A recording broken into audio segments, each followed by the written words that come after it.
నిన్న మొన్నటి వరకు అందరూ దుబాయ్ వైపు చూశారు.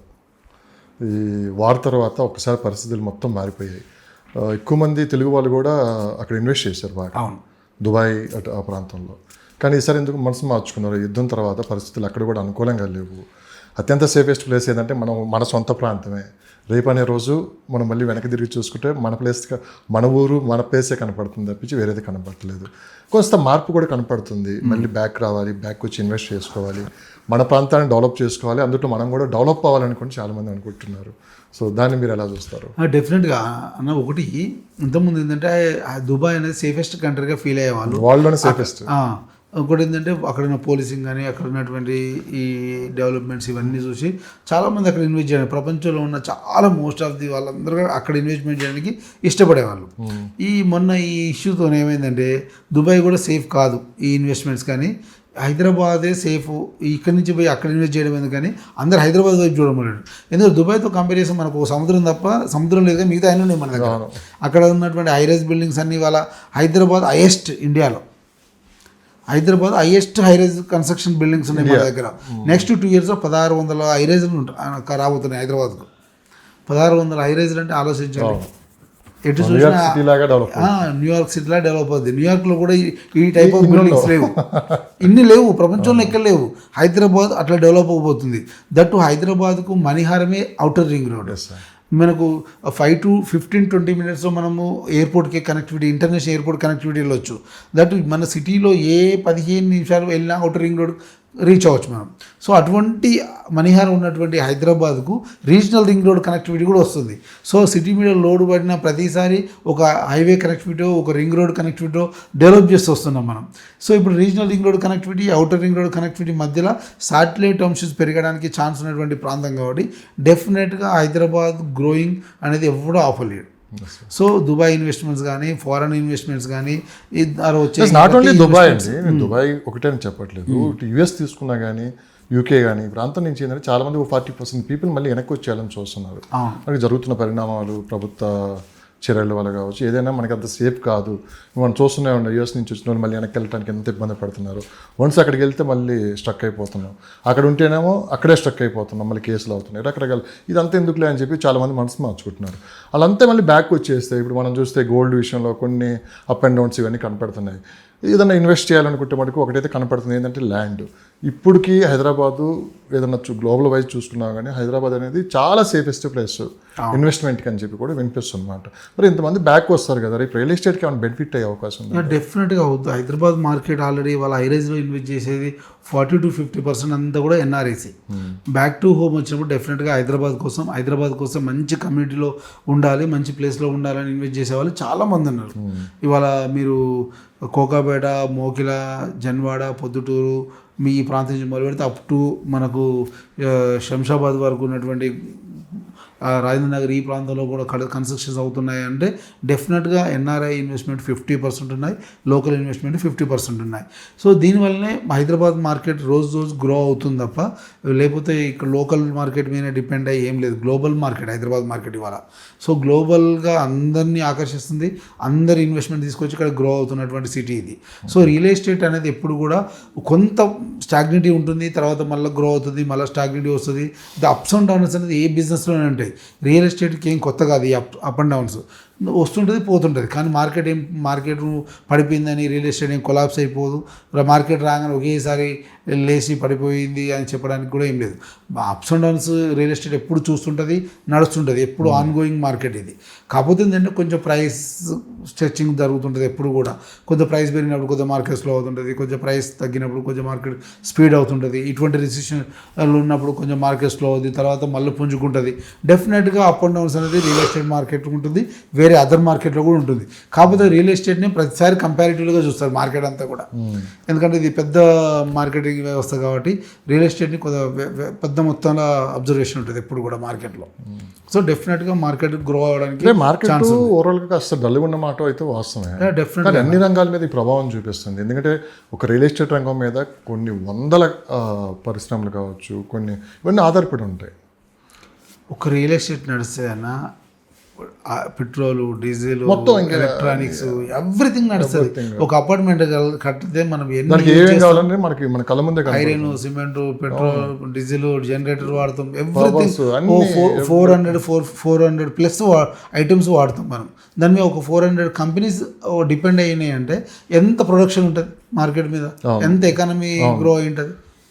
మనం లేదు అవుట్స్కట్లో ఒక సైట్ డెవలప్ చేస్తున్నాం, అక్కడ సైట్ లెవెలింగ్కి వెహికల్ వాడతాం. వెహికల్ యూజ్ చేయాలంటే దానికి డీజిల్ కావాలి, పెట్రోల్ కావాలి, మ్యాన్ పవర్ కావాలి, పైప్స్ కావాలి, శానిటరీ కావాలి. 400 ప్లస్ కంపెనీస్ అటాచ్మెంట్ ఉంటుంది రియల్ ఎస్టేట్కు. సో దానివల్లనే ఒక రియల్ ఎస్టేట్ని ఎందుకు మనం ఎప్పుడూ అబ్జర్వేషన్ ఉంటుందంటే రియల్ ఎస్టేట్ ఒకటే సాఫీగా జరుగుతుంది, మిగతా బిజినెస్ అన్నీ జరుగుతుంటాయి.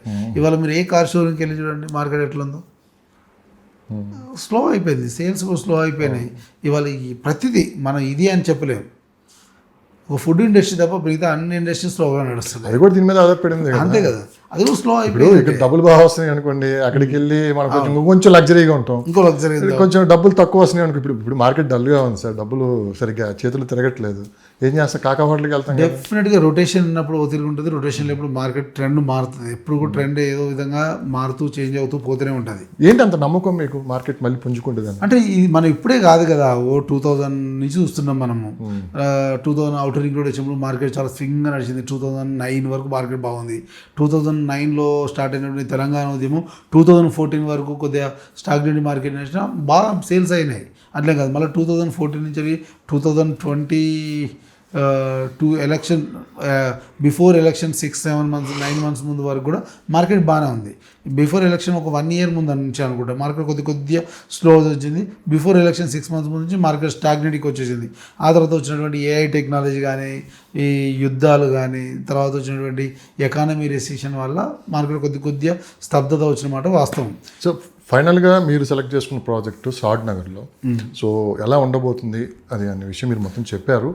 అండ్ అసలు ఎక్కడికైనా ఇన్వెస్ట్ చేయాలంటే ఫస్ట్ మిమ్మల్ని కాంటాక్ట్ అవ్వాలంటే సో ఎలా కాంటాక్ట్ అవ్వాలి, అండ్ దాంతోపాటు అక్కడ ఉన్న ప్రాజెక్ట్ హైలైట్స్ కూడా ఒకసారి మీరు చెప్పగలరు.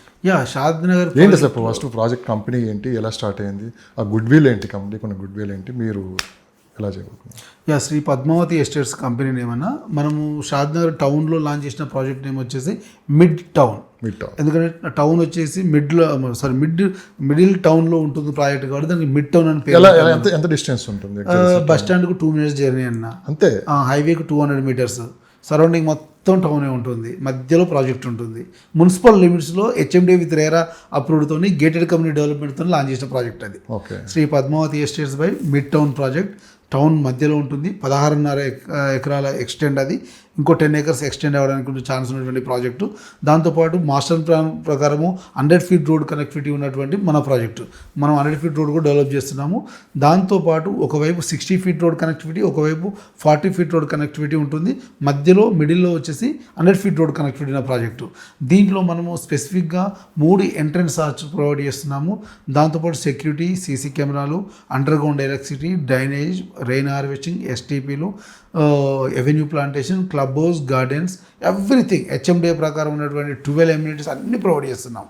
దాంతోపాటు ఏంటంటే ఇక్కడ అడ్వాంటేజ్ ఏంటంటే ఎవెన్యూ ప్లాంటేషన్లో కూడా మనము వేప, మామిడి పెట్టే ఆలోచన కూడా ఉంది మనకు.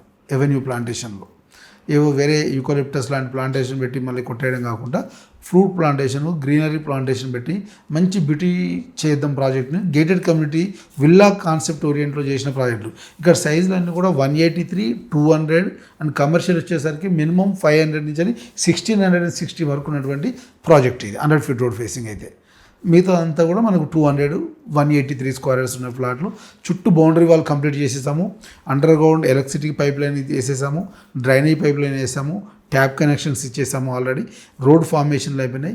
నెక్స్ట్ వీక్లో CC రోడ్లు స్టార్ట్ చేస్తాం. దానికి సంబంధించి వీడియో ఉందా మీ దగ్గర? చేసిన వీడియో అంటే రఫ్ వీడియో ఉందన్న, అది ఒకసారి మీకు అది ఫార్వర్డ్ చేస్తాను. ఒకసారి మాకు మీ కాంటాక్ట్ నెంబర్ ఇస్తారా? నా కాంటాక్ట్ నెంబర్ వచ్చి 7650913456. ఈ ప్రాజెక్ట్లో ఎవరు ఇన్వెస్ట్ చేయాలనుకున్నా ఒకసారి కాల్ చేయండి, ప్రాజెక్ట్ని విజిట్ చేయండి, దెన్ మీకు నచ్చితే దానిలో ఇన్వెస్ట్మెంట్ చేయొచ్చు. ఎందుకంటే టౌన్ మధ్యలో ఉంటుంది, మీరు ఇమీడియట్ రీసేల్ కానీ మీ అవసరాలకు అనుగుణంగా లిక్విడేట్ చేయొచ్చు. మీరు హౌస్ కట్టుకొని ఉండేటువంటి ప్రాజెక్టు, లేదు మీరు కమర్షియల్గా డెవలప్మెంట్ చేసి రెంటల్ ఇన్కమ్ కూడా జనరేట్ చేసేటువంటి ప్రాంతం ఇది. అటువంటిది లేదు, మీరు మిడిల్ క్లాస్ బడ్జెట్లో తక్కువ బడ్జెట్లో దూరంగా వెళ్ళి ఇన్వెస్ట్ చేద్దాం అనుకుంటే మీరు శ్రీరంగాపూర్ ప్రాజెక్ట్లో ఇన్వెస్ట్ చేయండి. విలేజ్ పక్కనే ఉంటుంది, దట్టు హైవేకి సెకండ్ బిట్ ఉంది, జస్ట్ 100 మీటర్ డిస్టెన్స్. అది 10 acres ప్రాజెక్టు. ఇది DTCP Shri Padmavathi estate Srinidhi project, 10 acres project. దాంట్లో వచ్చి 16,000 గజం ఇస్తున్నాము విత్ బ్యాంక్ లోన్స్. 2 ప్రాజెక్టులో బ్యాంక్ లోన్ ప్రొవైడ్ చేస్తున్నాం మనము. ఈవెన్ ఈ ప్రాజెక్ట్లో వచ్చేసి 5 to 6 lakhs కడితే మనం రిమైనింగ్ అంతా లోన్ ప్రాసెస్ చేసి మనం ఫ్లాట్ ఇవ్వగలుగుతాం. 22.5 లక్షలకి ఫ్లాట్ ఇచ్చేస్తున్నాం మనం ఇందులో. 147 square yards. ఓవరాల్కి ఎంత దూరం ఉంటుంది? ఓవరాల్కి లాంగ్ ఉంటుందన్న 30 kilometers పైన వస్తుంది.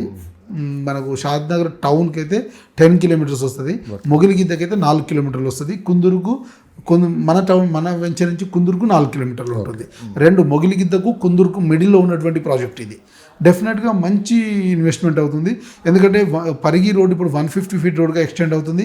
దానిపైన కుందూరుకు పక్క నుంచి కుందూరుకు అవతల వైపు నుంచి బీజాపూర్ నేషనల్ హైవే కనెక్టివిటీ కూడా వెళ్తుంది. సో అటు కుందూరుకు టౌన్ డెవలప్మెంట్ కానీ, పరిగి టౌన్ డెవలప్మెంట్ కానీ, ముందున్నటువంటి మొగిలిగిద్ద టౌన్ డెవలప్మెంట్ కానీ, మన వెంచర్ నుంచి 3 kilometers డిస్టెన్స్లో రీజనల్ లింక్ రోడ్ కనెక్టివిటీ వెళ్తుంది. సో ఇవన్నీ డెవలప్మెంట్లు ఈ ప్రాజెక్టుకు అడ్వాంటేజ్గా ఉంటుంది. మన ప్రాజెక్టు ఆపోజిట్లో ఒక 500 meter డిస్టెన్స్ యూనిబిక్ వాళ్ళది ఒక ఫ్యాక్టరీ ఉంది, పక్కన ఒక మ్యానుఫ్యాక్చరింగ్ ఫ్యాక్టరీ ఉంది, బ్యాక్ సైడ్లో బ్రిటానియా ఉంది, స్వస్తిక్ స్టీల్ ఉంది. ఇట్లా నెంబర్ ఆఫ్ ఇండస్ట్రీస్ ఉన్నటువంటి ప్రాంతం అది. సో ఎంప్లాయ్మెంట్ పరంగా టెన్షన్ లేకుండా అక్కడ ఇన్వెస్ట్ చేస్తే మీ పిల్లల భవిష్యత్తు కానీ మీకు కానీ డెఫినెట్గా ఉపయోగపడుతుంది. ఎవరైనా ఈ ప్రాజెక్ట్లో ఇన్వెస్ట్ చేద్దాం అనుకుంటే నా కాంటాక్ట్ నెంబర్ కాంటాక్ట్ చేయండి, 7650913456. Thank you sir, thank you so much, thank you for valuable time. మరిన్ని విశేషాలు కూడా తెలుసుకునే ప్రయత్నం చేద్దాం, ఎందుకంటే మార్కెట్ పుంజుకునే అవకాశం ఉంది అంటున్నారు. సో రాబోయే రోజులు ఎలా ఉంటాయి కూడా తెలుసుకునే ప్రయత్నం చేస్తాం. ధన్యవాదాలు. Thank you.